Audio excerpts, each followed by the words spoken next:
ভাইয়া E77 air ড্রোনটি কিভাবে fly করবেন দেখিয়ে দিচ্ছি। এটা হচ্ছে পাওয়ার বাটন, এখানে চাপ দিয়ে ধরে রাখবেন, পাওয়ার অন হয়ে যাবে। অন হয়ে যাওয়ার পর ক্যামেরাটা সবসময় সামনের দিকে থাকবে, সামনের দিকে রেখে রিমোটটা অন করবেন। একটু টাইম দিতে হবে রিমোটটা ভিডিও আসার জন্য।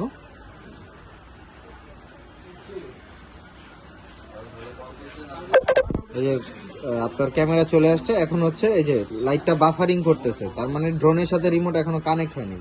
ড্রোনের সাথে রিমোট কানেক্ট করার জন্য বাম হাতের জয়স্টিকটা একবার উপরে একবার নিচে দিয়ে এই যে লাইটটা স্টেবল হয়ে গেছে, মানে ড্রোনটা রিমোটের সাথে কানেক্ট হয়ে গেছে। এখন দুইটা জয়স্টিক ধরে এই দুই কোণা একসাথে এভাবে টান দিলে ড্রোনটা রিসেট হয়ে যাবে। রিসেট দেওয়ার কারণ হচ্ছে ড্রোনটা যেন উপরে উঠে এক জায়গায় স্টেবল থাকে।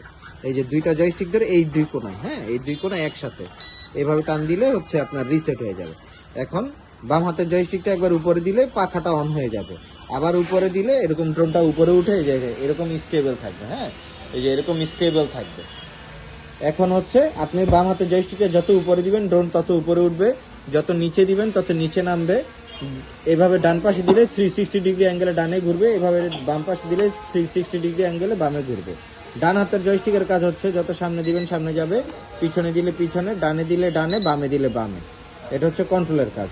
আর এগুলো হচ্ছে আপনার জাইরো সেটিং এর, আর কিছু হচ্ছে ইন্টারনাল কাজের, এগুলো কোনো বাটন ইউজ করার দরকার নেই।